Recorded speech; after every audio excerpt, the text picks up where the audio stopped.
Am I the only one not wearing a logo of any kind? You're Rob Pincus. You don't need a logo. Yeah. Rob, you don't need to announce who you are. Yeah, everybody knows Yeah. who you are. I'll just be here enjoying this Monster energy drink. Meet the Pressers with Matt Mallory and Clint Macro. Brought to you by Public Safety and Education and the Trigger Pressers Union. And now, your hosts.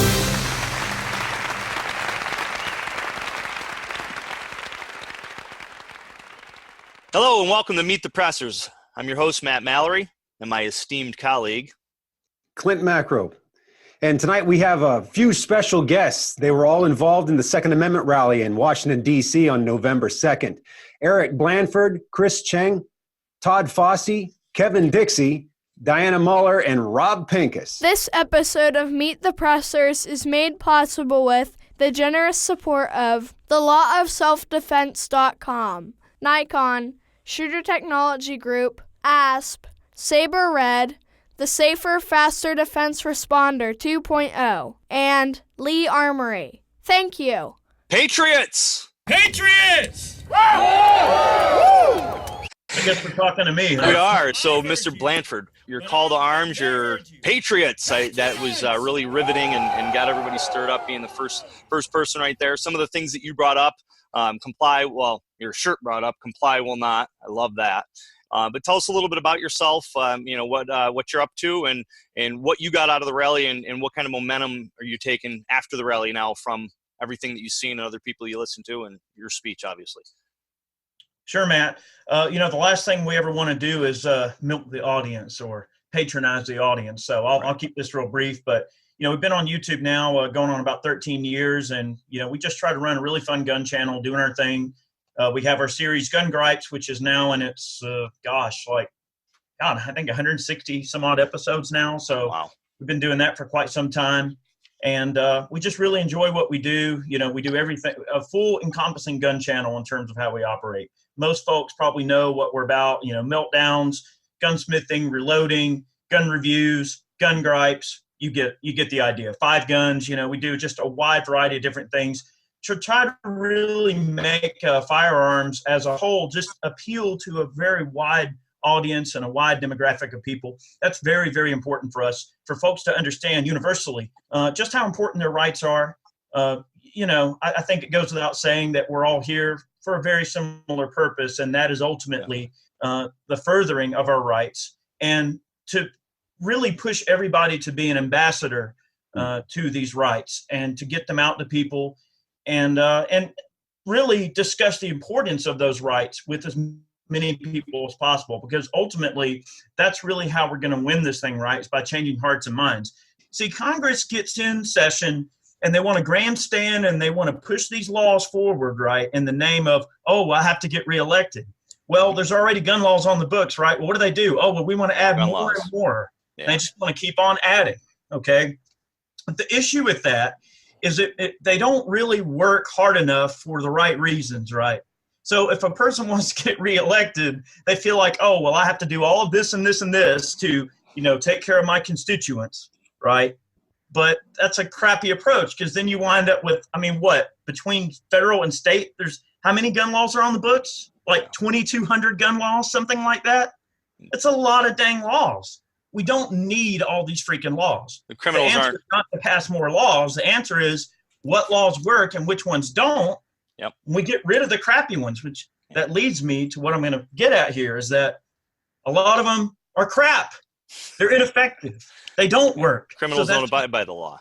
And a lot of the laws that we have in place, the elected officials aren't holding themselves accountable and enforcing the laws that are in place. Therefore, a lot of criminals are able to continue to do what they do. So their answer, their knee-jerk is to then just impose more laws and more restrictions on the law-abiding citizen. As Matt said before, it doesn't matter how many laws you have, that criminal is not going to follow the laws. It's only going to affect those people that use firearms for good and righteous purpose. And the that's logical, the tragedy. fiscally responsible approach would be to say, okay, this law is obviously not effective and it's obviously not being enforced. Well, then we need to because it's fiscally irresponsible It's costing the taxpayers money that they shouldn't have to spend. One, the taxpayers are spending money on a bogus law that shouldn't even have to be, even there to begin with. And then two, it's an infringement anyway. Mm-hmm. So there needs to be a more logical and weighted approach to how laws are passed and how they remain in place. Good points, Eric. And obviously the comply will not is is the mantra for us these days in order to get these politicians to pull their head out of their butts. Well, mass noncompliance is how we got rid of prohibition. And I always keep saying it, that the Second Amendment is the prohibition of our time. It is 100%. Through mass noncompliance, they'll have no choice but to just simply, I don't know what they're going to do, but they're not going to enforce it because there's going to be so many people, just like with prohibition, that were making illegal liquor and all this stuff. Mm-hmm. People wanted to drink. They didn't want to have any of that bull crap. Sure, the feds went after a few people, but for the most part, it went away.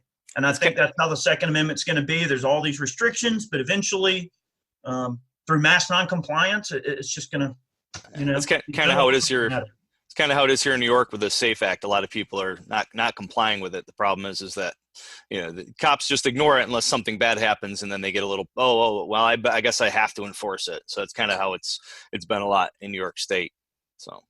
Correct. And I see that totally as being, look at what Virginia is about to go through. They're about to have potential confiscation shoved down their throats just because a couple of big central areas of Democrats in the blue areas want to try to dictate how the rest of the state has to live. Get to decide, you know what, these assault weapon things, blah, blah, blah, they scare us. We want to do away with them. That's not a good enough reason. Yeah, a lot of it's on emotion. It's unfortunate. But. Well, Chris, you probably have some interesting insight being in probably the most populous state in the union out in California. Anything you'd like to comment on this particular conversation? Well, as many people see what happens in California naturally will spread, or other states are taking their cues, right, from California. And, for me, having grown up here, I've just always, it's like when you're in a repressed state, you just sort of don't know any different until you go travel right out to other states that have, less restrictive, gun laws. And, I guess, the main thing for me is, I think people often look at California and think, okay, I don't live there. I'm safe. I don't need to worry about what's happening in California. And I think that's very false, right? With a lot of the anti-gun lobby, right, attacking our rights at the state level and the local level. Everybody needs to be on guard. And one way I think that local governments can fight back is this whole concept of Second Amendment sanctuaries, and that's been, I think, a very clear message that local governments can send, not just to their local communities, but nationwide, right? That hey, like we are a Second Amendment city or a Second Amendment county sanctuary, and I think that's a very impactful way that local citizens can make their voices heard. Yeah, I didn't get a chance to introduce you proper. Chris, you're a top shot competitor. You're also, I want you to touch on the task force for corporations. You and Diana are involved with that too, if you could do that at some point. I wanted to share with you real quickly a story that relates to you. I was teaching the NRA, I was on NRA headquarters teaching the Practical Pistol Coach School about 2 years ago, and Mike Green, I don't know if you guys know who Mike Green is from Green Ops. He's a trainer, an excellent instructor, an excellent educator, great shooter. But I was talking about body's natural reaction, how we get into a lowered center of gravity, get into that defensive crouch. And he said, toe, knee, chin. And, meaning like, knees over toes, chin over. And I heard your name is what I heard when he said that. I said, oh, yeah, I know that guy. And he gave me this look like, this guy's full of crap, man. So about 20 minutes or so, he thought I was completely BS and had no integrity whatsoever until I had an opportunity to talk to him about it and say, no, that's what I heard. And so anyhow, you were part of that story, even though you weren't part of that story. Well, there you have it. So I lived in California for a number of years. I've worked out in the film industry and the music industry out there, and I know exactly what you're talking about. When you're immersed in that much tyranny, it's amazing what you come accustomed to. Oh, I got to do this check. I got to take this test, and then when you kind of get out of that, you breathe a little bit of freedom, a little bit of liberty. But people in these free states, people say Pennsylvania's a free state. We've had our issues over the last 2 years for sure, and I think that comfort level breeds complacency, and complacency allows for tyranny. So in those states that are, quote, free, we need to be fighting harder and try to gain back some of the ground we've lost over the last 100 years. So, when folks are fighting in New York and in California against what seems to be insurmountable odds, we in the, quote, free states, whatever that really means, we need to draw inspiration from that and fight just as hard here to try to take back that ground. Hi, I'm Amy Dillon. I'm a U.S. Marine Corps veteran, firearms instructor, writer, and Second Amendment advocate. And you're watching Meet the Pressers with Matt and Clint. Meet the Pressers. The New York Times DealBook article, literally hot off the press, and Diana and I actually have been exchanging some emails back and forth right before this podcast. And I guess briefly, the DealBook task force was trying to tackle this question of corporations and the Second Amendment, and should corporations be involved at all? If they are involved, what is their place? And for me, I wanted to also talk about the impact that corporations' involvement has on consumers, right? Mm-hmm. So, for me, I think the quick points are, I know Diane and I were very honored to be invited and participate. We were in the lion's den. It was the two of us versus, 10 anti-gun, either executives, politicians, and other anti-gun advocates. My position is I don't think companies should be involved in gun policies. It gets very challenging when a corporation is trying to apply their morals and their values on what their products are about. And so Levi's was there, and they've taken an anti-gun stance. And, for me, I told them, hey, I'm gay and I'm a gun owner. And when I, am deciding what pair of jeans to buy, I'm constantly having to run that purchase through my pro-LGBT filter and then this pro-gun filter. And with Levi's, I'm stuck, right? Because they're pro-LGBT but anti-gun. And it's look, I just want to buy a pair of jeans. I don't want my fried chicken sandwich to have an opinion about gay rights. And I just don't. I'm so exhausted, to have to be making these decisions based on whatever criteria.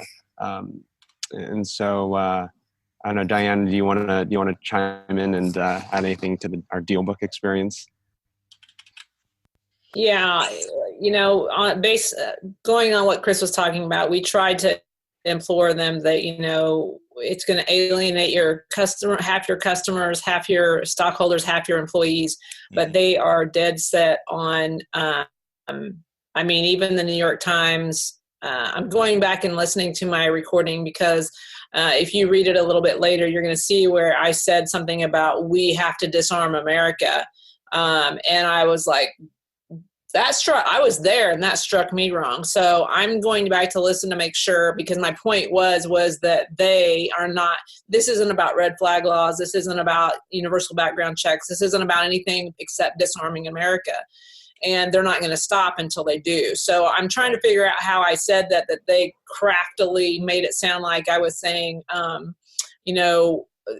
the shootings aren't going to stop until we disarm America, which is how it came across when I first read it. So, we knew that we were going into the lion's den, like Trish said, and I'm glad we were there. I'm glad somebody was there because the conversation was very dominated by the Parkland Fathers, and your heart goes out to them, but it's hard. It's hard to say, listen, that doesn't make you an expert. Losing someone doesn't make you an expert in policy or gun rights or anything else. Where it seems like nobody can check them because of their loss. And I want to give him a hug, but I just want to say, listen, what you are advocating, what you're begging companies to do isn't going to solve the problem.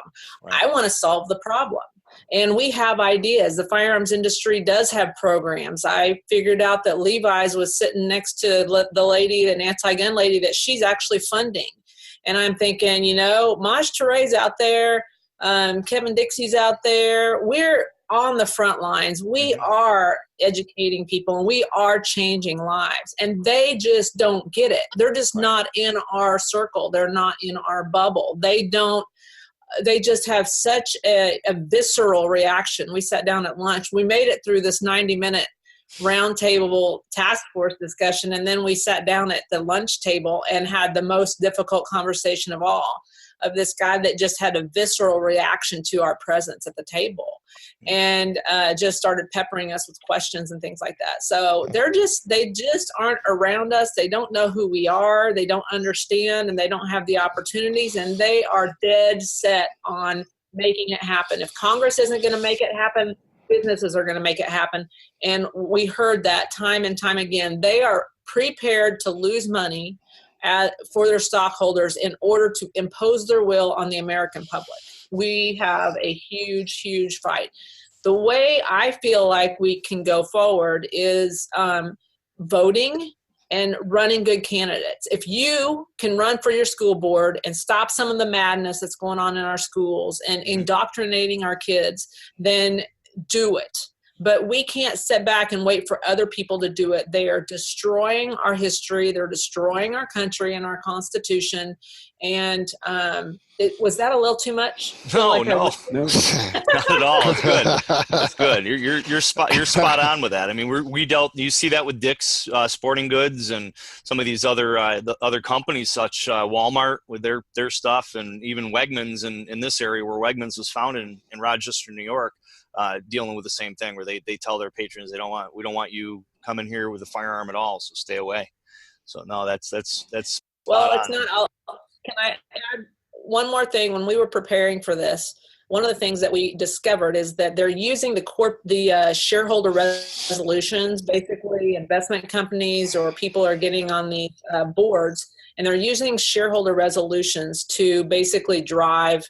And I'm going to say extort companies into doing what they want to do. Mm-hmm. So let's say Yeti has a relationship with NRA, and they're like, oh, if you are if you're against gun violence, then you shouldn't be having a relationship with the NRA. And if you don't break off your relationship with the NRA, then we're going to make your life miserable through social media and ad campaigns. I thought it was so interesting that, the anti-gun side, I think, is submitting, upwards of 500? There's like 500 resolutions a year compared to the 20 or 30, right, that the pro-gun, side is submitting. So, right, there's this pro-life, any kind of conservative versus liberal. I think it was like 20 to 30 on the conservative side to 300 to 400 on the liberal side. So whatever it may be, it may not be guns. It might be pro-life. It might be LGBTQ. It might be whatever environment, whatever their issue is that day is what they're creating these proposals for. So, I mean, that's something I hadn't even thought of. I mean, we in the firearms industry are conservative by nature. We're like, you do you, we do us. Right. Everybody's going to be happy. And that is not the world we're living in. We are so far behind the curve that it really concerns me. And I kind of going to disagree with Eric that I don't think it's going to go away. I think that they are steamrolling ahead, and they're gaining popularity. People that, are on our side and don't necessarily want to see America disarmed, they're like, oh, well, universal background checks are okay. And I'm like, that is it. If we get universal background checks and they get a registry, we are done. Yep. So, yeah, we've got, we have to, that's one of the things I talked about was we have to talk to our friends, our family, and our community about why we will not comply, about why, constitutional, the history, why universal background checks are a problem, why red flag laws aren't going to work. If you don't want to just get railroaded, you're going to have to go do something. Well, education is truly the answer to all problems. And by educating our fellow citizens on what's actually going on with these companies, with these legislators, I think it'll help them to become mobilized. But, in regards to personal businesses, I'm a personal property rights advocate too. And I think the best way to deal with those folks and combat those folks is just to drive money up. If they choose to promote something like that, then let's stop spending money at those places, because the dollar talks. But we need to motivate people and educate them as to what's going on with it. It does, but when you're talking about, banks and really affecting, they are at such a different level than we are. It's not just about the. That's different than Levi's. You're absolutely right. The project choke point that the Obama administration had. I mean, they're literally snuffing us out, making it difficult for us to even do business, let alone have a choice on whether we go to business A or business B. Now, if they all get together in this deal book deal and they're all like, oh, we can do this and we can do it together, then where do we go shop? I mean, they've completely, it's like an oligarchy. It's not necessarily, I don't think it's American. I think it's a horrible idea. But anyway, there's my soapbox again. I'll get off. Yeah, the credit card processing, that right there, is tough as it is. I just had an account shut down just because I have an FFL, my own gun store, and I also have a training company, and I was using that company to process training signups, registrations, and just because I also do guns, they cut me off. I'm like, but I'm not selling guns or ammo or weapons or anything through your system. Well, it doesn't matter. You're associated, and we have a policy. I'm like, well, I'm selling products and services that relate directly to a constitutionally guaranteed right. We're in bizarro land, man. Yeah, we are. Yeah, you're right. I see Good's that. called evil and evil's called good, right? Exactly. Kevin Dixie, make us uncomfortable, my friend. I think that everything that was said is spot on, man. I don't really think I can say anything to the people that are on the panel to make them uncomfortable. I think we all recognize the truth. To the audience listening, I think that you should take heed to everything that was just said. And to add on to that, I think one thing that needs to be brought in better into the spotlight is I tell people through my mentorship. So I got started with firearms because I'm a civil rights advocate and a human rights advocate. I started doing that when I was 14 years old. And that led me when I took a job at the St. Louis City Police Department in our prisoner processing division. That introduced me to firearms in the proper manner. And once I got introduced to firearms and kind of fell in love with the gun, I started realizing how guns actually played into the work I have been doing since I was a kid, and how those two things actually coincided, and the risk of gun control, and tied it to history. And thus, I'd like to come out and point different things out, how historically guns were always controlled because they were really about controlling and dehumanizing and brutalizing people. So to bring my aspect and a different side to the conversation, that I can't lie, when I first really started talking to the 2A community, it was not a subject that was being brought up in a proper manner. It just wasn't. It was kind of glazed over. But one thing that I've always told people since I was mentoring them is that, every time you leave your home, you represent multiple things, multiple communities and multiple things that you do. And as not only as a parent or aunt or uncle or, a business owner, whatever you are, if you are into firearms, if you carry a gun, even if you don't consider yourself an advocate, you are. And so you need to make sure that everything that you do is up to par and even above level, right? So I think a lot of times we get the bad end of the stick when you're sitting around having conversations with the Levi's of the world and people like that, when the reference point of the person that sometimes, and obviously in Chris and Diana's case, they weren't in the room, but when you get individuals in the room that are very, very, let's just say, aggressive, but aggressive down the wrong path, that are, just representing wrong, whether you're really, really prone to violence or you threaten violence all the time. All right, you got to be careful with that. Or you're just not being a good representative of who you are. It's no different than someone who carries a gun doing something like being a child molester. Then we immediately need to oust them out the community, which is a real story of something that just happened not too long ago, right? And thus that person was ousted out the community. That's the kind of level we need to hold people to. Now, on top of that, when it comes to voting, the thing that I've always advised people to do is, look, I'm in one of the communities that represents roughly, if you combine the minorities, roughly about 16 to 17%, depending on what stat sheet you look at, of this country, and there's always a vote that's heavily sought after. And another thing I want to advise the Second Amendment community to do is when you're having conversations, please do yourself a favor. Do not talk politics, talk policy. Okay. If I'm going to be around to help, I'm going to say things, and sometimes people are going to feel stupid. Well, that's because you are. So you can't walk up to someone and introduce a conversation that's already so polarizing. And the first thing you do is say to them, well, you're Democratic masters. Because you know what happens? People in urban communities are born Democratic. They don't even realize it, right? Yeah. And so they will defend what they don't know about just because they're used to it. Yeah. Just because they're used to it. So if you open up the conversation like that, then immediately it becomes, it's closed. Well, done. Whatever you say after you say that is done. But if you just simply talk about the policy and talk about some of the effects and talk about some of the dangers and then tell people, yeah, and the people that are promoting that are the people you're voting for. You still don't have to say party, all right? And that will allow people to absorb. Even me, I don't walk up to people and say, hey, even if you look them down my social media, I hashtag, I don't do politics, right? I just do policy. Because what I've realized is that when you're talking to people and you're really educating them and you're not allowing them to be defensive, they have to own what they heard. They have to own that truth. They can't play anything up to say, well, you know what, you're a bias or you're racist because you're white and you said it, or whatever they're going to use as a facade to be defensive. So we have to make sure that we're approaching conversations in that manner. Another thing that we need to do collectively is that we have to get out of our own little bubbles. And I'm happy over the last 6 months or so to see people that are really, really popular or really, really successful in certain genres do different things. I was at AmCom in Chicago last year, and this guy said something to me that it really peed me off. And he was a YouTuber. That's what he categorized himself as. And he had roughly 500,000 followers on YouTube. And he stood up and he was giving a presentation. And he said in the presentation, when he got to guns and gun control, he said, you know, it's really not my job to speak on the issues. And I was like, no, son, you got 500,000 people.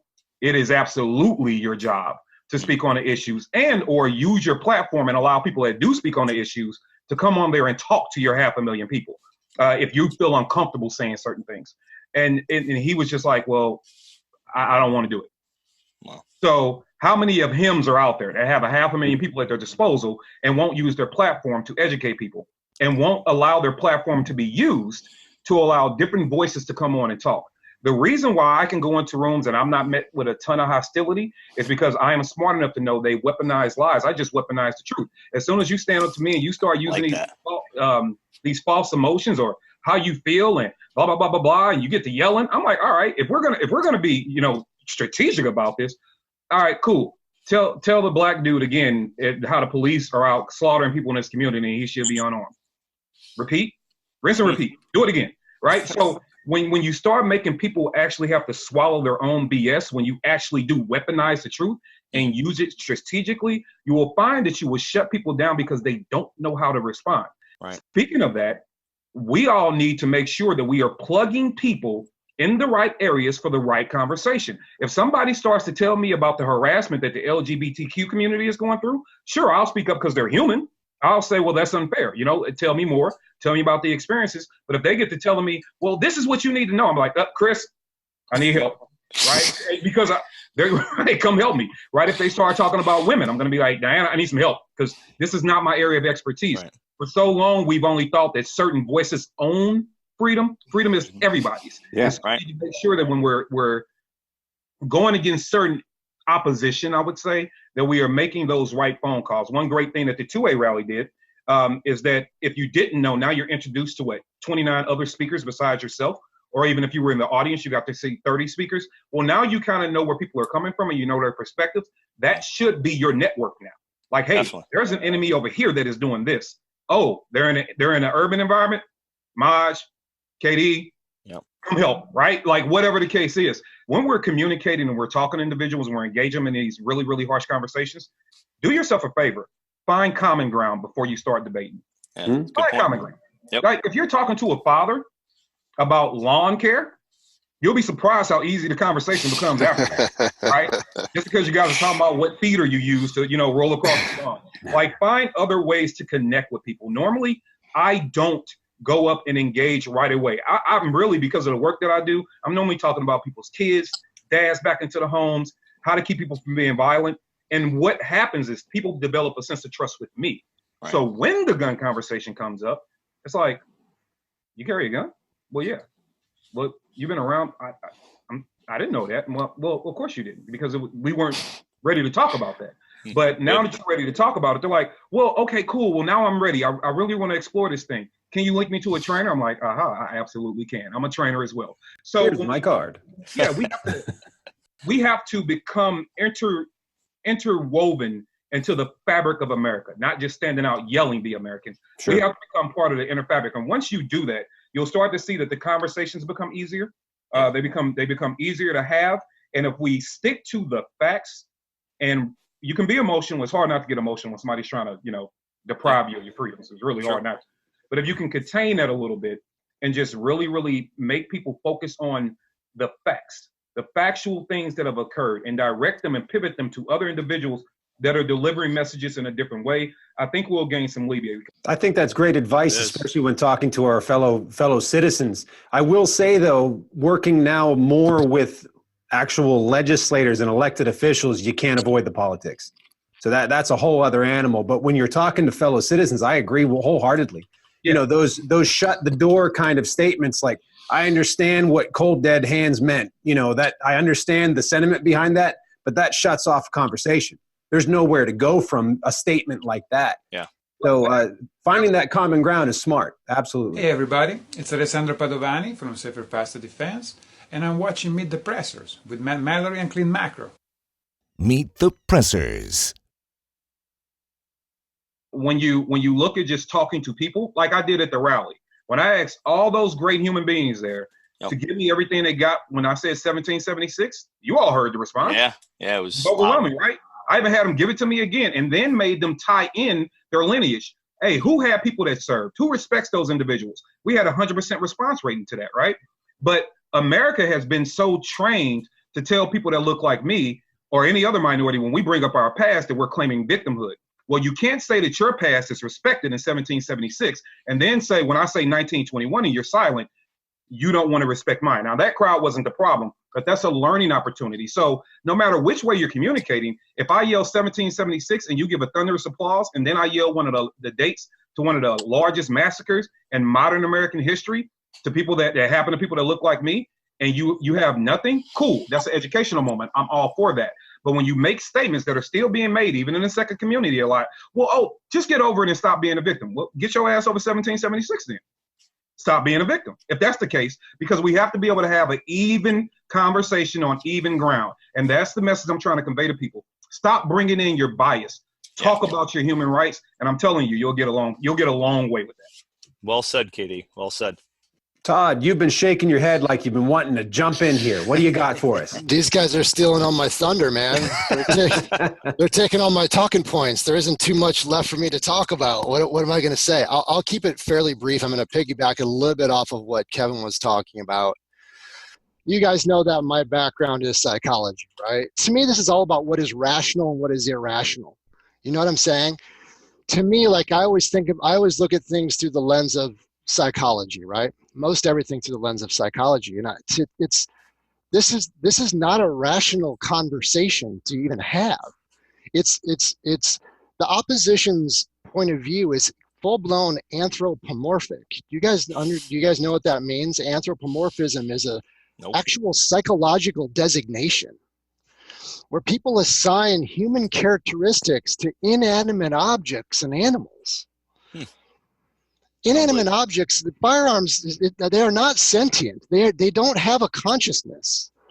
So to blame or to assign some type of, malintent to something that is an inanimate object, totally and absolutely, it drives me crazy. How is this even rational? I'll let people know, look, you're welcome to feel a certain way as long as you acknowledge that your feeling is not a fact. I don't even you guys maybe have seen some of the videos that have been put out where I've been interviewed by news crews, and I say, I don't even know why we're having this conversation. You know, you're not blaming, you're not trying to regulate spoons for obesity. Right. You know, you're not trying to, you know, you want to talk about, you know, high capacity magazines. Do you want to buy a car that won't go over the speed limit? Why do you want to have a car that won't go over the speed limit? In case you need to have, in case you're faced with a situation where you need to go faster than the speed limit. Like, it's just, to me, it's just so unbelievably obvious. You know, so when they're ready to have an argument, I'll say, look, I'm not going to force you to own a firearm. I'm not going to force you to carry a firearm. Don't force me not to. You guys want to talk? You guys want to talk about? Are you right? Are you a freedom advocate? Well, anything that is compulsory and mandatory flies in the face of freedom. You can't have it both ways. What do you like? You know, so I just like, to me, it's like, as long as you're willing to admit, as long as someone is willing to admit that they are suffering from a technical psychological designation, you know, then there's no point in even having a conversation. It's like having a conversation with someone who's totally and completely irrational. You can't have a rational conversation with what is irrational. You know, people, and we're talking about, everyone's been talking about these knee-jerk reactions. And what happens with the knee-jerk reaction is that people experience a neurological hijacking. And then we get into all of the cognitive biases, right? Certainty bias, right? Confirmation bias. And then we get into the whole thing. I'm so glad that Kevin said, let's not talk about politics, because, you know, now we've got an in-group bias where people are going to, this is my story and I'm sticking to it. This is my team's position, regardless of whatever is rational and irrational. And we're not even talking about the data. My God, if you want to talk about data and statistics, I always tell people who are, particularly who are what I'll just call them objective. I don't even call it the Republican or Democratic Party or liberal or conservatives. I say right now, I think I said this to Diana when we were talking after the rally. I said, for me right now, it's really about, there's a group of people that are making their decisions based on moral objectivism, right? And there's a group of people that are making their decisions based on moral subjectivism, who just want to make up reality. And I'm not willing to just give up my sanity in order to have a conversation with somebody. I just won't have it. If they want to, I'll wait for them to engage me. If they want to engage me, then what I'll tell people is, arm yourself with statistics. Arm yourself with facts. And if you want to come to me with a real, true, objective argument, I'm more than willing to have that debate or conversation with you. I'm not here to change your mind, however. I want to let people know that I am not here to change your mind. If you don't want to own a firearm, if you don't want to carry a firearm, then you should have every right not to. But guess what? If I want to own a firearm and if I want to carry a firearm, then I should have every right to, right? Very true. You can't have it both ways. I always say in my classes and my students that they're an inanimate object. They're a tool, just like a lot of our politicians. Oh, you need a transcript of what Todd just said, because I got to decipher some of these big ass words. It'll be recorded. You can watch it on Friday. We should put a glossary on the website. We should. He's like, do you know what this is? I'm like, no clue. So I want to go with the next and do a chant here. I will not comply. That was a good speech there, Diana. I liked how you got the crowd riled up. Well, you know, we tried to have a rally on the DC project, and I know how conservatives can be. So I asked Rob if I could go towards the front and make sure I gave him the rules, so I gave them permission to be outside their comfort zone. That's good. That's you have to have that, because I always make this mentality of, if you're at church or you're at a game, what are you doing? Screaming, yelling, letting it all out. But when you get to a rally or you talk about your Second Amendment rights, it's kind of just like, well, yeah, they're bad, those politicians. Right, exactly, like you said. That was yeah, it's a rally. Exactly. But you got to prime the pump a little bit. Yeah. Yeah. You got to prime We the don't pump a little, know right? how to- But I was super impressed with the turnout. I thought that the organizers, kudos to Rob and Jeff and whoever else was behind the scenes making that happen, because I know how difficult it was. I was so happy to show up and just do what he told me to. So I just thought it went so well. I was honestly coming in there thinking that, something bad could really happen, and some yahoos could come in here and be armed. And literally, I feel like I could be, I was ready to be a martyr. I was like, if that's what happens that day, that's fine. But the exact opposite happened. There was zero drama. I think there was one little heckler, and I was just thrilled with the way that it turned out. And I hope that we can make that grow, and maybe Rob can speak to next year. Yeah, Rob, that's a great transition. You've been extremely disciplined and quiet. Anytime I work with you, sometimes you like to jump in, and it's been interesting to have you sit here and watch. Everyone that's watching the show, Rob is, if not the mastermind, one of the masterminds behind the 2A rally. And I really thank you for putting that together and organizing it and motivating all of us to get involved. I didn't make it down there to Washington that day, and if we do another one, you're damn right I'll be there. But I did get to give my kid his hunter safety course on the same day, so that was kind of a special thing for me. But Rob, tell us about what are your views on what happened? Did it exceed your expectations, and are you looking to with the people that organized it, looking to do another one next year? What's coming up in the future? Well, I appreciate the appreciation that the community, and obviously everybody here, but also the community, has given everybody that was involved. And obviously there were a lot of people involved. Jeff and I were out in front, but as I've said, it really came down to the speakers and all of those who jumped in early on the idea, including you, but you knew you couldn't make it, but you still did a promo video. You still promoted it around Pennsylvania locally, and obviously got on the internet and promoted it nationally. It was about people buying into that idea. And the idea has really been touched on by several of the guests that we have here tonight. I mean, right, look at it. We've got like the everyman, veteran, successful entrepreneur, lives out in the sticks, right? We've got an urban civil rights fighter who's worked for the government, but obviously is a pro-gun guy trying to educate people in general. Diana, retired police officer, world-class athlete. Now she's become, a national scene advocate for gun rights. I mean, she's in DC, she's in New York, she's all over the place. Todd, with his, he's obviously an incredibly educated academic, gotten very passionate about educating people in general and sharing these ideas and these concepts and helping people understand where some of this stuff comes from.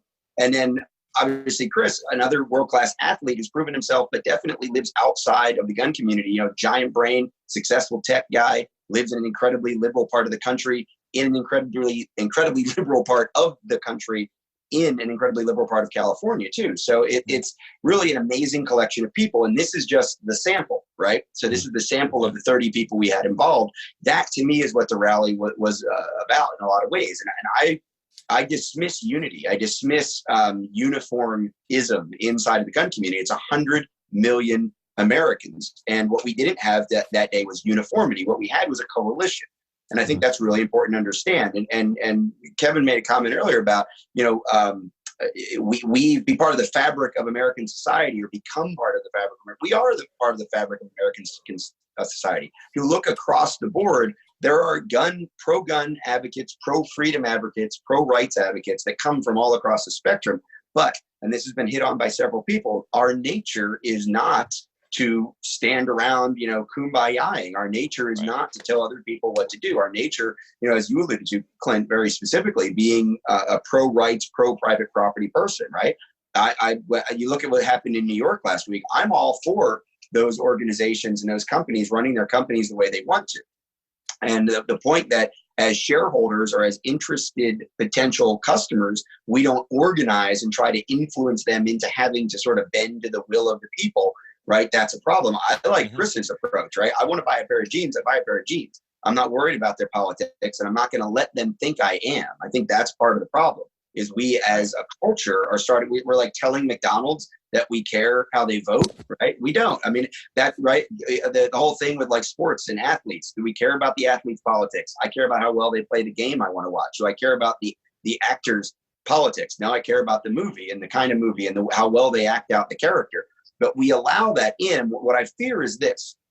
We are super excited every time we get a athlete that's on our side. We're super excited when we get an actor that's on our side. We are super excited whenever we get a corporation that's on our side, right? And that goes back to a lot of the big brain stuff that Todd was just talking about. We need to be more disciplined. We need to tell them also we don't care. Because if we're going to be honest and say we don't care about Levi's, we care about your jeans, man. Make jeans that make me look good or fit me comfortably or are durable or are priced right. I don't care about your politics. Then I also have to not care about 511's politics when I think about buying their jeans. I have to care about the durability, the fit, the fashion, whatever it is I'm looking for. And that takes an incredible amount of discipline.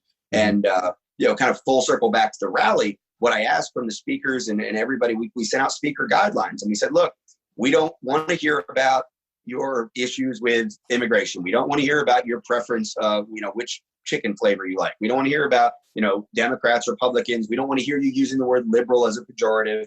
We want to hear you talk about gun rights and be positive and have a message of inclusion and a message that is very specifically focused on firearms, Second Amendment, gun rights, gun freedoms, and whether you want to celebrate them, you want to defend them, you want to talk about regaining lost rights, have your 5 minutes, and everybody's got their own perspective. But what's incredibly important is that we stay focused. That's the only way we can represent 100 million American gun owners. So I'll end with the answer to your question. I was incredibly pleased. It went far better than I could have expected. I'm not really like a hope kind of guy, right? It's a contingency plan. Like, well, as Diana said, we could have this, we could have that, we could have the other thing. What we ended up with was great weather, an amazing turnout with great participants, great attendees, and the speakers all delivered. So, thank you to everyone who believed in the idea and everyone who helped deliver on the idea, because we had an amazing day. And just closing that out too with that, Rob, you've taken some flack. I've seen it on Facebook, bringing this collective minds and everybody in different areas of everything about coming in to meet about the Second Amendment, and I challenge all of us to stay strong with that. I've made some new friends, Kevin, and we were talking law enforcement at the rally, and like you said, conversation, right? I came up and that's what I hit it off with. Oh, you're in law enforcement, and we hit it off on that a little bit to for the icebreaker and stuff. So we just got to do that. We've got to look past our differences like that, and we're coming together for a collective good, which is the Second Amendment, so we can defend ourselves against the tyrannical governments and obviously bad guys that want to do us harm. So yeah, I honestly celebrate the differences, celebrate the problem. If we can't, there was a great thing that was floating around. I grabbed it. I put it up on the rally page. I put it up on my page. I grabbed it from one of the Women's Firearms Academy. Put it up. This idea of, I don't want to be included because of who I excluded. So in other words, I don't want someone to that's what I've seen. Just because I said, well, I don't like that group, and because I don't like that group, then you'll be my friend. See, I don't. It doesn't matter whether or not I like that group. We need to figure out where we have this stuff a lot common ground. Yep. Talk about that and almost celebrate those differences, right? I don't need to eat the same kind of fast food. I don't need to watch the same kind of sports. I don't need to watch the same kind of movies. I don't need to wear the same kind of clothes, live in the same kind of places. I just need to agree with you that the Second Amendment protects our individual right to keep and bear arms. And that is in order to defend ourselves and our countrymen and those we care about. And if we can agree on that, let's move forward. Let's not worry about the distractions, because there are a lot of distractions out there. Right. I think that not only was the 2A rally great and well organized, and I'm so glad I'm with Diane. I'm glad all I had to do was show up and talk, because the plan of that had to be ridiculous. But not only was it a great event, and I think that it did overwhelmingly well, I would like to point out too that when I said earlier that we're all a representation of various things when we leave our home every day, I think I would like to compliment everybody on the way that they represented the 2A community that day. The conversations, I know me and Eric talked for probably a couple hours. Wow.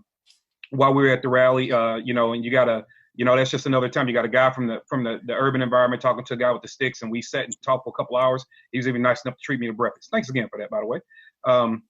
And it was just good. No, Todd, you weren't welcome. I didn't get invited to breakfast. Look, Rob. Romance. One day of Rob Pincus is enough for the weekend, man. But it's great. Like I've sat and almost everybody outside of Clint, which we'll fix. I've sat and had conversation with. Diana came right over with me and a bunch of urban advocates from DC, and she jumped right in the photo. Matter of fact, I think you instigated the photo. Like, let's take a photo, you know, and that kind of stuff. From seeing that kind of imagery, it lets America know, despite what other issues you might be bickering about, to Rob's point, that day collectively, different people from different outlooks and different appearances and different mindsets all came together. So I would like to say, even from me and Todd met a couple of years ago at SHOT Show, and we're talking, you know, clearly, Matt, me and you had a conversation. And Chris was in town in St. Louis. Not only have we talked, we sat and had cigars together, and he paid for that too. I'm liking this. I'm gonna have to keep this like y'all around. I'm just saying. But everyone's gonna now want cigarettes and booze from me. It's great because I will tell you guys this. Coming, and I'm pretty sure you guys have similar stories, but it helps me, whether you realize it or not. And I want you guys to know this. It helps me when I'm able to have those kind of conversations and show people that they've happened, because you have no idea the amount of people that look at that as a token of faith to say, okay, now I can go have that conversation. Yeah. Right. Amen. It looks really good when they see that, when they can see the diversity, because it breaks up the, you know, every other news story is a racial hate people type of thing. Yeah. But when they can see somebody that they trust interacting in that way, you guys have no idea how much work that does behind the scenes. So thank you all for your openness, and thank you all for your contributions. The Second Amendment rally was awesome, and I just want to encourage listeners to keep an eye out for the 2020 rally date, and put it on your calendars. And we all made sacrifices, right? There was a lot of comments about, like, oh, that's the same. It's the opening, deer hunting, season, and I have this excuse, that excuse. Like, look, I get it. We're all busy. It's expensive, right, to travel, but this is about our freedom.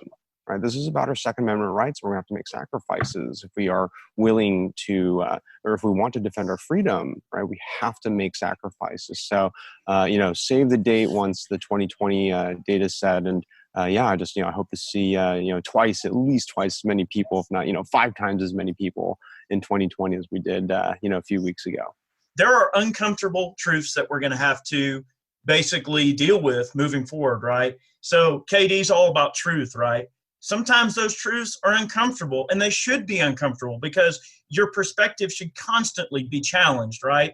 That's what makes humans such interesting creatures, is that we're always curious and we want to always know other perspectives. So perspective is a really important part of this. And like Diana said, we are going to be forced to step out of our comfort zone moving forward. And I think that's very important. Stepping out of your comfort zone forces you to be the better person in the conversation, because you're always going to have to look at the facts of this thing and remove emotion from the landscape.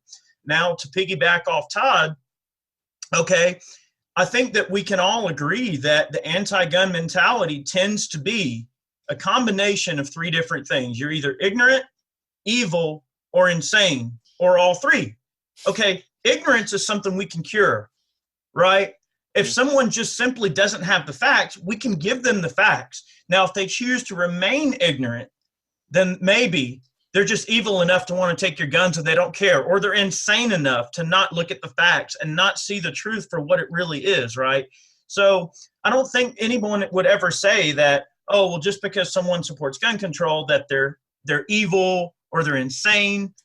I'm going to pretty much exclude those 2 with a pretty strong margin, right? I think it's just safe to say that a lot of these things we deal with are literally just people being ignorant. To change hearts and minds, you have to have good facts. You have to have meaningful conversations with people. So I think that, things like this are a great springboard for those conversations to occur at many different levels. Is this Kevin's boss? He was muted. Hi, how are you? Daddy back on the shop. Hi. I've got something that I'd like to add. Shoot, Todd.